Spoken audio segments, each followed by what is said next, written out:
Hello, আমি মেঘা আর আজ বেরিয়ে পড়েছিলাম কলকাতার ময়দানে যাওয়ার জন্য, কারণ ওখানে চলছিল ইস্কন কলকাতা 54th রথযাত্রা। রথের দিন ইস্কন থেকে রথ এসে উল্টো রথের দিন অবধি এখানে থাকে।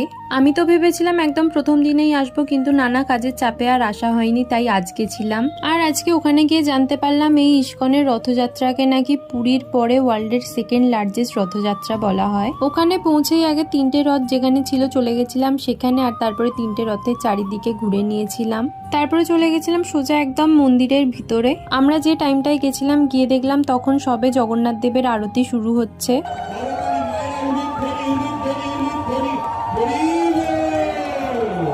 তারপরে শুনলাম তখনই দীক্ষা মঞ্জুরির পারফরমেন্স হবে, তাই একটু ওয়েট করে গেছিলাম।